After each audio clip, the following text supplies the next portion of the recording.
We're live with Euronews as we're waiting for a press conference with the latest update on the missing Malaysian jet. It's being held in Oslo by the Norwegian Shipowners Association and Hoegh Autoliners. Early today, the Norwegian car carrier Hoegh St Petersburg reached the area in the southern Indian Ocean off of Australia, where two floating objects suspected to be debris from the missing Malaysian jetliner were spotted earlier today, and they're about to give us an update on that. Beredskapsfunksjon I forhold til alle disse skipene, og Hoegh jo som et av våre medlemmer jo en del av det, og derfor vi tett involvert I denne prosessen. Men det Hoegh Autoliners som har skipet, som nå I området, så Ingar, vil du si noen ord om hva som nå faktisk skjer?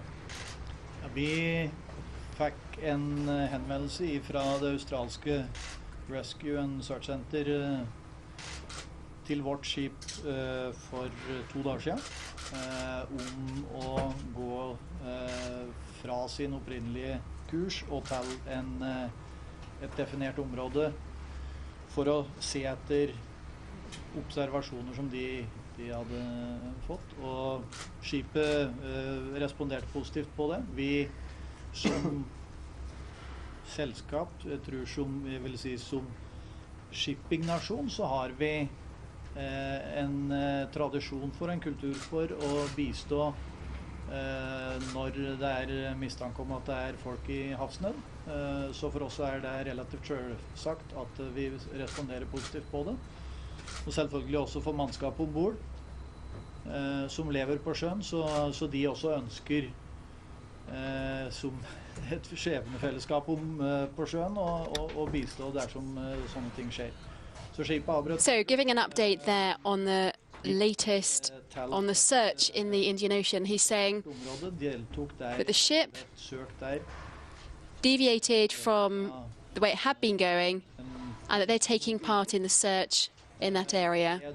Released fra det søket, fortsatte sin kommersielle kurs og kom da I går ble kontaktet av de australske myndighetene igjen med spørsmål om å gå inn I et nytt, mer tydelig spesifisert område og gjøre et nytt søk, som vi da har gjort, og som skipet fortsatt I gang med. And it's going to enter another area next. Det der vi I dag. To continue searching. He says that the ship will continue the search. Vi ikke som selskap direkte involvert I administrasjonen av dette her. Vi den ledes av australske myndigheter. He says that they're not involved as a maritime company.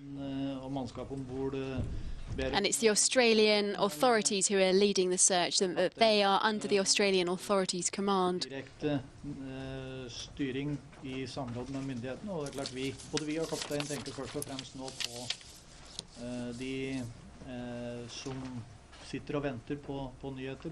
And just reiterating that their captain is under orders from Australian authorities to continue the search and that they're waiting for further news. Så vil bare events utvikle seg underveis. And he said that they are doing what they can to contribute to the search. Dette det første og and that they're waiting for further developments. Området, og som dere vil kunne se på kartet bak her. Her ser dere hvor So he's describing they've got just one ship in the area and pointing to it on the map, as you can see. And it is, of course, it said earlier that it's 2,500 kilometers south of Perth in Australia. So he's saying that they'll be able to follow operations off the coast of Australia. I dette området, men dere ser det et stort havområde. Men kanskje du, Sebjørn, kan si litt om det praktiske rundt dette? Ja. And there are other boats, he's saying, controlled by the Norwegians, but it's a very wide area. Mot Australia. Som Ingar sa da, for 2 dager siden så fikk vi en henvendelse, og skipet gikk... So he's describing the original route that the boat was taking. Avstanden herfra ned 400 nautiske mil, og det tar cirka 2 døgn. And how they deviated to turn right, and that's the distance that they've travelled. And that took 48 hours. So it gives you an idea of how large the distance is that they're covering. Kvalifisert personell som har vært lenge I Hoegh. Kapteinen har jobbet 27. He's saying that there are 19 people on board the boat. Alle fra Filippinene og ansatt I vårt kontor der. The captain has 27 years experience. Oppfordring fra, eller ikke på oppfordring, men He's got 27 years experience in this particular area of the world, so he knows it well. Og det de gjør da rent praktisk, det alle tilgjengelige, de på dekk, holder utkikk, og alt And he's repeating again that they're under the orders of the Australian authorities. radar brukes aktivt. Skipet går da med litt redusert fart. Området preget av varierende værforhold, men værforholdet nå, det The ship is moving slowly, and it's reduced its speed. Så The weather conditions are optimal. etter en tid I dette søkeområdet, anmodning om å gå ned I dette området. Det der det nå, og vi gjør akkurat det samme som allerede nevnt. Nå det imidlertid mørkt. Det ble mørkt I dette området cirka klokken 2 nå. Because it's night time now. Og nå har skipet redusert fart. Vi fortsetter søket med da det som vi har tilgjengelig av lyskastere. Men søket blir jo da mindre effektivt. Så dermed så vil jo søkeområdet I løpet av nå natten bli mindre. And he's explaining that they are carrying on the search at night and they have lights on board to do this. Normal fart og intensitet når lyset kommer. And he's confirmed that they will continue searching all night. And continuing at a normal speed. Det noen spørsmål fra gruppen her. So they're taking questions now. This is a press conference being held in Oslo on the latest on the search for the missing Malaysian jet. Earlier today, 2 large floating objects were spotted on Australian satellite images around 2,500 kilometres southwest of Perth. And this Norwegian car carrier diverted its route to go straight to the area where these objects had been spotted. And it's giving the latest now.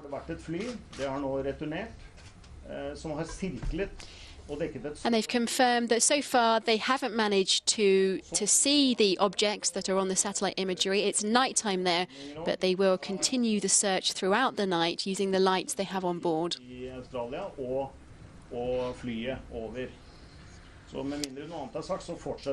Saying the Australian Rescue Centre has asked them to keep on searching, so he's confirming the search will continue. The car carrier had been on its way from Madagascar to Melbourne when it got a request today from Australian authorities to assist in the investigation. He says if we find something, the ship will report to the plane. There are planes in the area. And we will, of course, tell them what we see. But we're not going to do anything more than that. And confirming, as they've said several times now, that they will stay under the Australian authorities' coordination.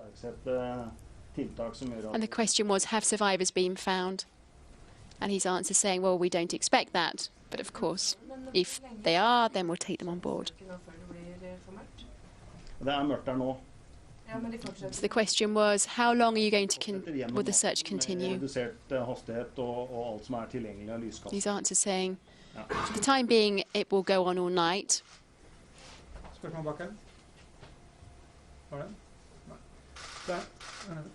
Hvor lenge kan dere delta I søket? Det har vi ikke noe The question was, how long are you going to continue take part in this? Det sånn som vi opplever en emergency-situasjon. Og da vår And he said, well, we haven't decided that yet. I samråd med Rescue Center I Australia.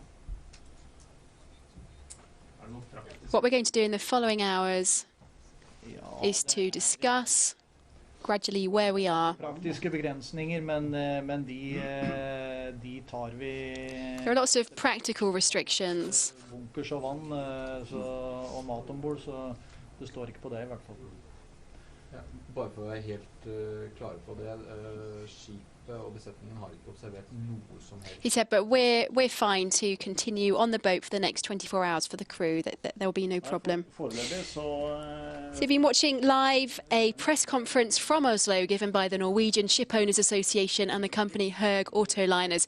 It was one of their ships earlier that was in the area where two objects were spotted, thought to possibly be debris from the missing Malaysian jetliner. They were spotted on Australian satellite images. This Norwegian car carrier was in the area, was asked by authorities to go towards where the objects are believed to be. They've confirmed at the press conference that so far they've seen nothing. They will be continuing the search at night. They're going at a slower speed, but they'll continue moving. There are aircraft in the area, and they confirmed that if they see anything, they will be reporting it to the aircraft and to Australian authorities, that they're working under the Australian authorities. But they said they have nothing to report yet. Earlier, Malaysia's Transport Minister said that the sightings on the satellite images were a credible lead but not confirmed.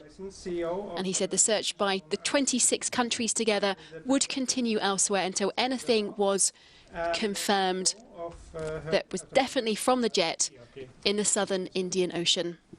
Thank you so much, and very good afternoon to you all. That brings the press conference in Oslo to a close. Now to a look at some more of today's news. Contingency operations of Norwegian.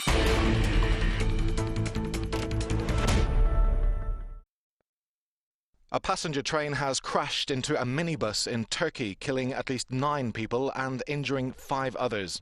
The bus was bringing workers to an industrial zone on the edge of Mersin city. It was hit on a railway crossing by the train on its way to neighbouring Adana.